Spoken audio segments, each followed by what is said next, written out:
Bournemouth and Brentford just tied 0-0, and on face value, that looks like a pretty boring game, boring result, no impact on anything, two mid-table teams. But I see it differently. I see two teams that play attacking. If you watch that game, you see both of those teams wanted to win the game, although it took Brentford till the 70th minute to get a shot on target. Those two teams both wanted it. Those two teams are in great form, and those two teams need to be considered as dangerous, chasing Chelsea and Liverpool, who got me smiling because they just lost the Wolves 2-1 in the last minute. We got a race for Europe on our hands, and I just want to give time to give the appreciation to Bournemouth and Brentford and what they've done this season, their two coaches, what they've done this season, and certain players that I think just really bring it all together. Now, let's start with Bournemouth's coach, Iriola.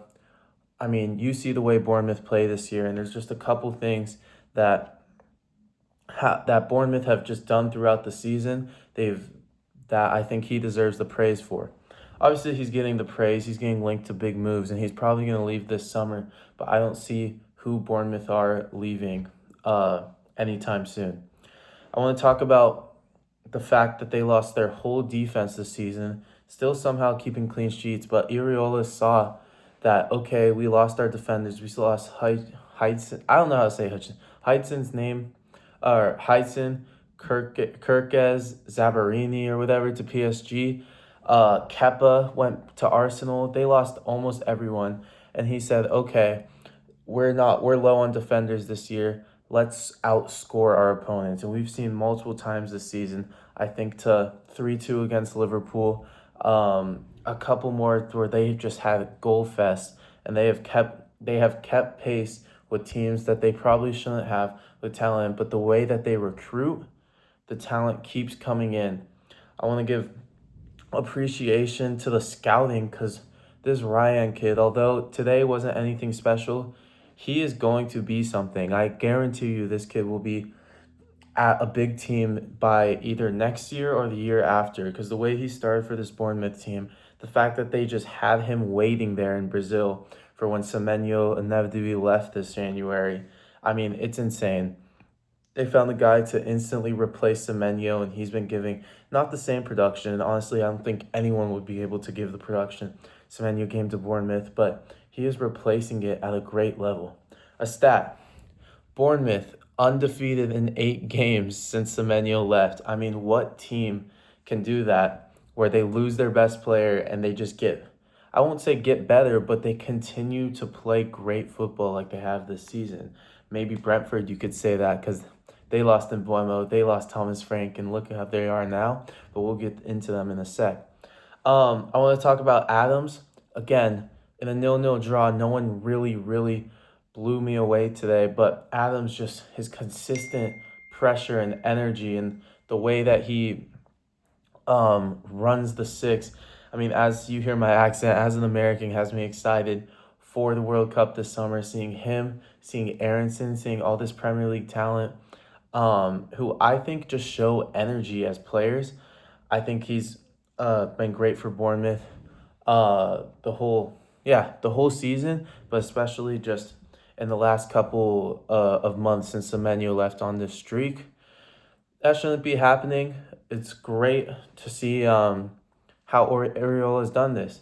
Along with that, Jimenez, that right back, I mean, insane. I remember he really caught my eye in that 3-2 win against Liverpool last month, and today it's just he shows so much. There's so much energy and there's so much want to do things on the attacking side of the ball that right backs just don't seem to have the confidence to do usually, but he has that confidence. He really opens them up, and the attacking options that they have are just blessed to have a player like him. Played an amazing ball into Tavernier on one of the times he hit the post. But yeah, just Tavernier, Adley, Krupi, Ryan, Evan Nielsen even. Just amazing attacking options. And although they lose someone, Bournemouth always replaces them with someone, which is just incredibly impressive. So let's talk about Brentford for a sec. We all know the whole storyline about them. Keith Andrews comes in, a set-piece coach, never coached before. They lose Brian Mbeumo, who's killing it at United. They lose Visa, who's been terrible at Newcastle, but was great for them last year. Just losing guys, and it just didn't look good for them. They signed a backup keeper from Liverpool and Kelleher, who's been outstanding this year. I mean, outstanding. These are the type of signings I love seeing these teams make when a guy has proven himself in a smaller lens at a bigger club. I think it's so important that small teams see this and see the flashes of brilliance at the big stage and take advantage.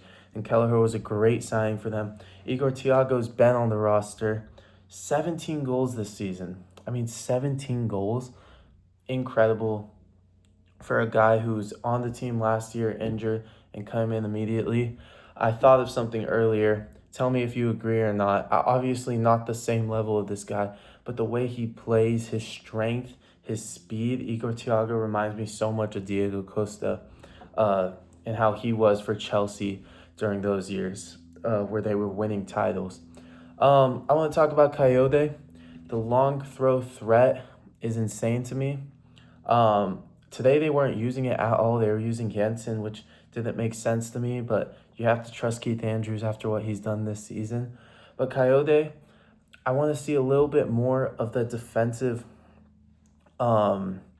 reliability because, I mean, you saw a couple chances where Tavernier just got by him and had the chance to score. Coyote needs to be better defensively because these attacking wingbacks, we see he's getting linked to big moves to other clubs. They are not going to appreciate these bigger clubs. These bigger clubs aren't going to appreciate a poor defender. Obviously, Trent Alexander-Arnold was brilliant for Liverpool, but I mean, those types of when you're lacking with defensive credibility, it doesn't usually work out. So he needs to work on that. But yeah, I see something dangerous in Brentford today. Honestly, if I had to give a winner, it would be Bournemouth, and they got a point. On the weekend, they beat Burnley 4-3 when honestly they should have lost that game the way that they choked like that. When a Brentford team like this is getting results they shouldn't, that is very dangerous, especially because we see that they are capable of beating teams bad when they want to. And then just shout out Jordan Henderson. Like playing, he's 34, 35 now and still playing at this level. You can tell his leadership on the field. Every time the camera cuts to him, he's yelling something about something. And I just want to say these two clubs, especially with the Chelsea and Liverpool results, are very, very dangerous for that top six finish. I think Brentford next week have a huge game the next time they play. They play Wolves, they won 2 straight against 2 teams, so that is not going to be an easy win. But if they can get that win, Chelsea have a difficult run in with Villa and Newcastle next, and it is not safe for Chelsea at the moment. Liverpool play Tottenham. That should be an easy win somehow, but Liverpool don't have an easy run of fixtures coming up either. I mean, these two are in danger right now, and just to get that point across is very important. We need to call it early. Chelsea, Liverpool, be aware of who's coming, and Brentford and Bournemouth just need to take it a result at a time. Bournemouth playing Burnley, Brentford playing Wolves, the 2 bottom teams in the league. That could be 3 more points for them. It sucks that not one of them could have gotten all 3 points today. It would have made them even more dangerous in this race. But, yep, that'll do it. Brentford, Bournemouth, be aware of who they are this season. 2 great teams who are going to be dangerous for years to come. Thank you guys for watching. It's been another video with Johnny Haddadin, and y'all need to keep tuning in. Please like, please subscribe. There we go.